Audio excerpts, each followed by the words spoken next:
Good evening and welcome to our special coverage of the 10th anniversary of the 9/11 attacks. Commemorations are underway as we speak in the United States to mark the anniversary of the terrorist attacks of 2001.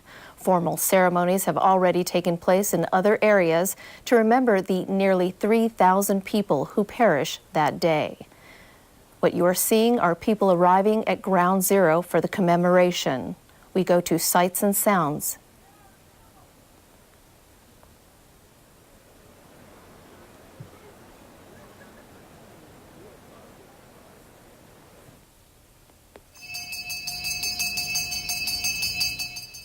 A simple ringing of the bell to summon mourners for a simple ceremony to honor the victims of 9/11. They gathered in Lower Manhattan to join hands.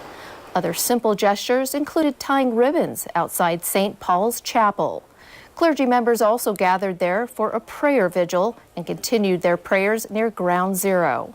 And Bryant Park was the scene of a silent tribute to the victims, with a field of empty chairs representing the many lives lost in the attacks. New York City took the brunt of the 9/11 attacks, with 2 planes crashing into the World Trade Center. But 2 other planes crashed into the Pentagon and in Washington and in a field in Shanksville, Pennsylvania.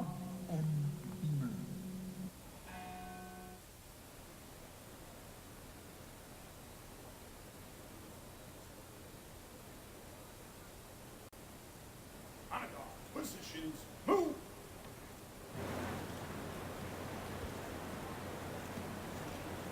Oh, say, can you see by the dawn's early light what so proudly we hailed at the twilight's last gleaming?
obviously.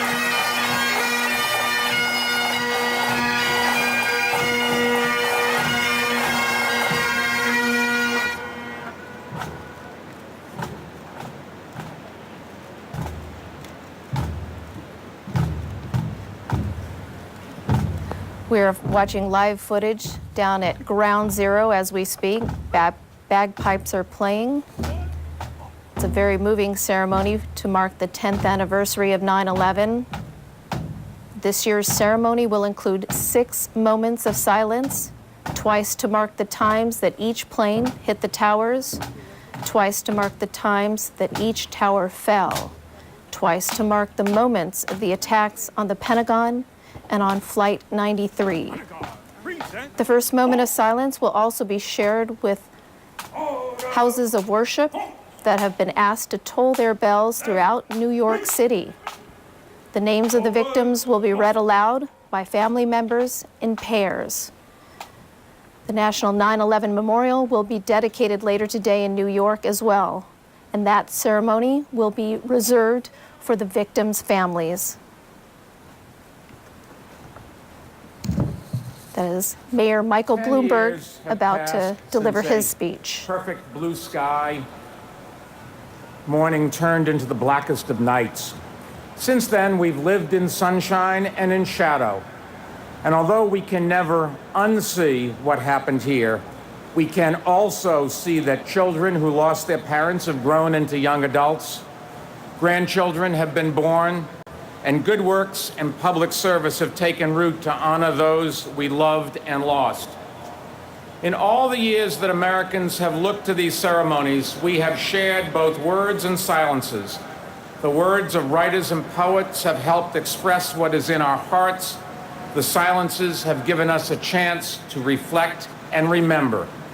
And in remembrance of all those who died in New York in 1993 and 2001, at the Pentagon, and in the fields near Shanksville, Pennsylvania, please join in observing our first moment of silence.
God is our refuge and strength, a very present help in trouble. Therefore, we will not fear, even though the earth be removed, and though the mountains be carried into the midst of the sea, though its waters roar and be troubled, though the mountains shake with its swelling. There is a river whose streams shall make glad the city of God, the holy place of the tabernacle of the Most High. God is in the midst of her. She shall not be moved. God shall help her just at the break of dawn. The nations raged, the kingdoms were moved. He uttered his voice, the earth melted. The Lord of hosts is with us. The God of Jacob is our refuge. Come behold the works of the Lord, who has made desolations in the earth. He makes wars cease to the end of the earth. He breaks the bow and cuts the spear in two. He burns the chariot in fire. Be still and know that I am God. I will be exalted among the nations. I will be exalted in the earth. The Lord of hosts is with us. The God of Jacob is our refuge.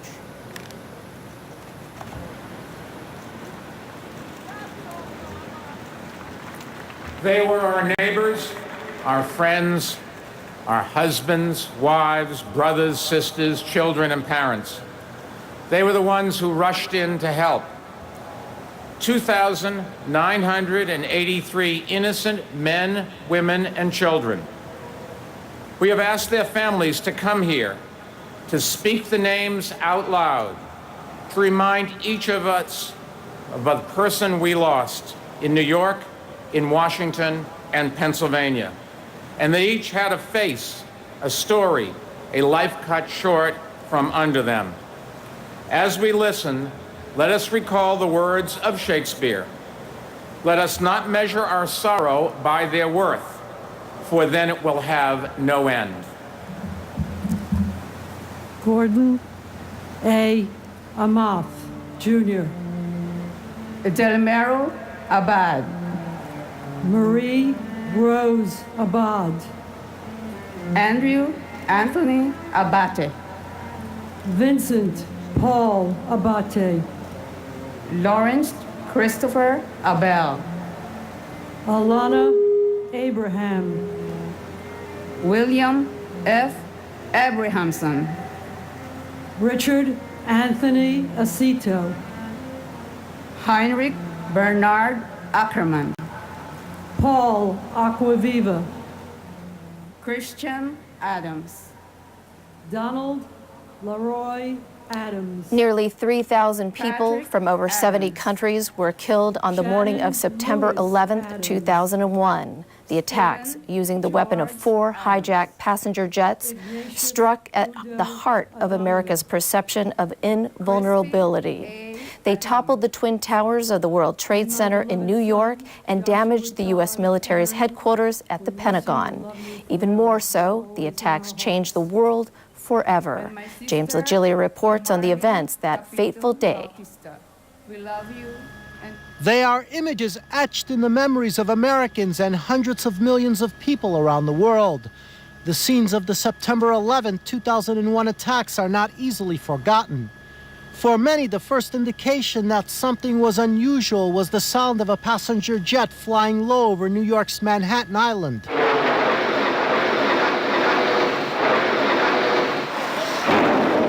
The jet roared, prompting a cameraman shooting a documentary on New York City firefighters to turn his camera skyward.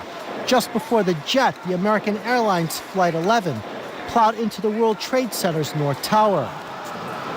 It was 8:47 a.m. Eastern Time, just as most people in the city were arriving at their places of work. The jet was scheduled to fly from Boston to Los Angeles, and it was full of fuel. In an instant, the 81 passengers, 9 flight attendants, and 2 pilots aboard, along with scores more inside the office building, were killed. Hundreds more would soon be dead. As witnesses struggled to digest what they had just seen, a second passenger jet, United Airlines Flight 175, crashed into World Trade Center Tower 2, the South Tower.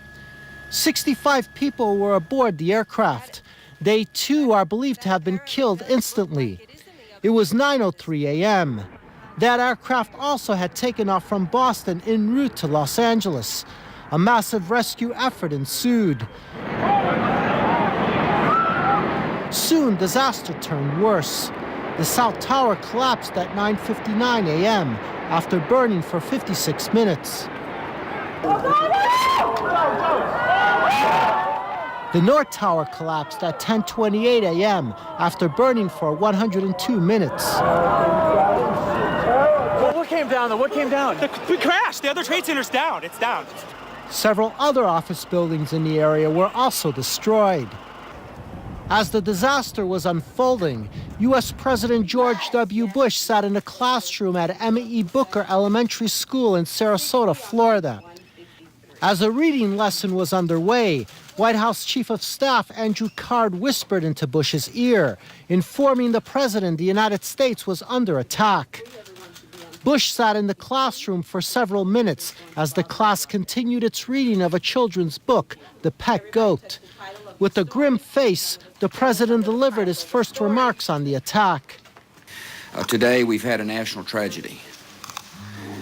2 airplanes have crashed into the World Trade Center in an apparent terrorist attack on our country.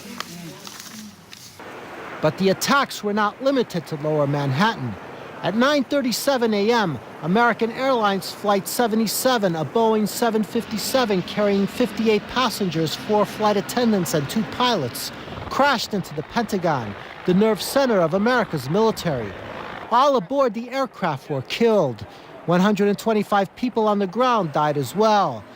United 93. The final hijacked airliner was United Airlines Flight 93. The Boeing 757 had taken off from Newark, New Jersey, en route to San Francisco. It carried 7 crew and 37 passengers. There was an explosion at the Pentagon. Passengers aboard the flight learned of the fate of the other hijacked aircraft and made an effort to retake control of the airplane. The hijackers, realizing they would not reach their intended target in Washington, crashed the plane into a rural Pennsylvania field near Shanksville. All aboard were killed. Altogether, 4 passenger jets were hijacked during the attacks by 4 teams of hijackers. Investigators say there were 19 hijackers in total, engaged in what was intended to be a suicide mission from its inception. 2,977 victims from over 70 countries were killed. 246 aboard the 4 planes, 2,606 in New York City, and 125 at the Pentagon.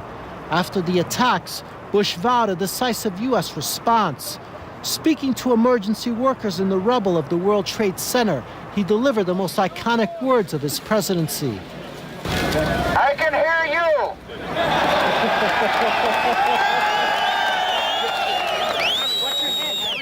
I can hear you. The rest of the world hears you. And the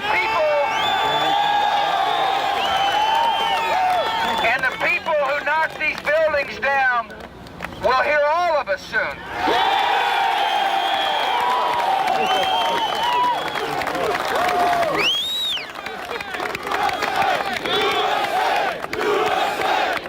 James LaGilia, TVB News.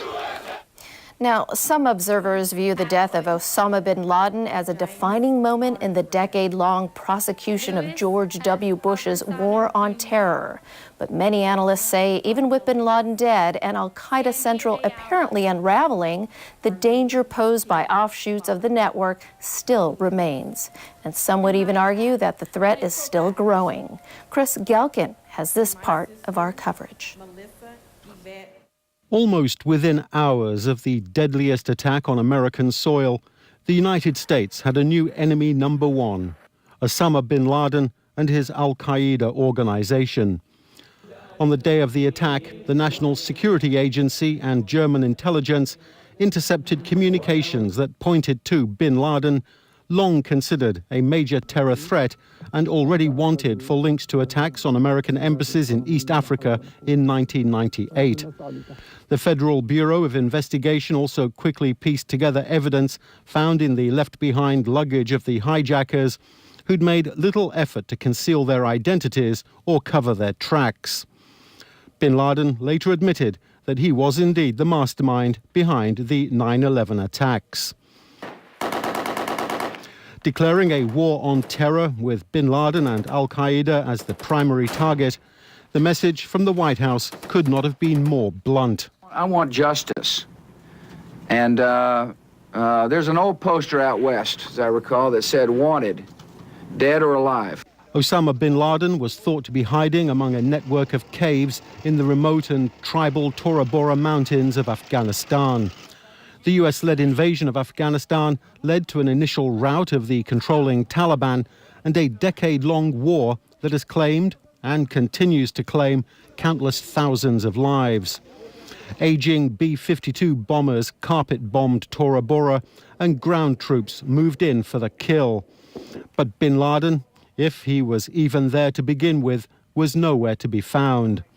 As the war intensified, followed by the 2003 invasion of Iraq, worldwide Islamic militancy grew exponentially, and so did high-profile attacks on Western-linked targets. Bali, October 2001.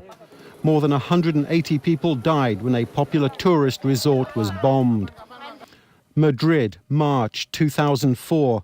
60 people were killed when explosions ripped through commuter trains. London, July 2005. 40 people died and more than 700 were injured when suicide bombers set off 4 bombs on underground trains and a bus. And in November 2008, Islamic militants attacked tourist hotels in Mumbai, leaving 164 people dead. But with names and words like Abu Ghraib, Guantanamo, waterboarding, torture, drone missile attack becoming part of our common language, the Al-Qaeda leader always seemed to be one step ahead of those hunting him.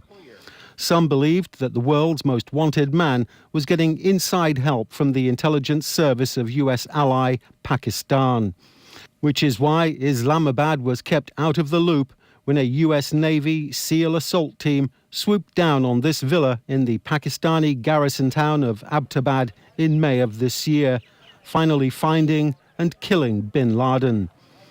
After a hurried identification, the Al-Qaeda leader was hastily buried at sea from the back of a US aircraft carrier. No photographs of the body were released to the public. A US counter-terrorism official says bin Laden's death was a serious blow to the terror network. It's probably been a bigger blow than we thought it would be because he was more engaged in the running of the organization than we had thought he might be. Based on the information collected from the Abbottabad compound, many analysts believe bin Laden's successor, Egyptian-born doctor Ayman al-Zawahiri, is presiding over a less effective, less cohesive organization. Former U.S. Homeland Security Secretary Michael Chertoff said the relentless attacks against al-Qaeda have paid off. We've eliminated or captured scores of senior leaders. Again, a major accomplishment. We've driven them more and more to be more worried about their own safety than to attack us. In fact, Washington is so confident, newly appointed Defense Secretary Leon Panetta says the killing or capture of about a dozen key leaders in Pakistan, Yemen, Somalia, and North Africa would put the collapse and defeat of al-Qaeda within reach. If we can go after them, I think we really can strategically defeat al-Qaeda. But others warn that al-Qaeda is not disappearing at all, but rather it's evolving. It has really become like a hydra with a lot of different heads. And my theory has been that in many ways, as a younger generation come up, we may find that they're more dangerous. Counterterrorism chief Daniel Benjamin was also cautious about calling victory in the war on terror. There's still plenty of terrorists out there, and we continue to have plenty to do in that regard. 10 years on, the expression war on terror is no longer used. In its place is the somewhat obscure overseas contingency operations. But whatever it's called, al-Qaeda is still operating, militant attacks persist, and the legacy of 9/11 continues to claim lives. Chris Galkin, TVB News. We now return to the 9/11 memorial ceremony down at Ground Zero. Let's listen in.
President Lincoln not only understood the heartbreak of his country, he also understood the cost of sacrifice and reached out to console those in sorrow.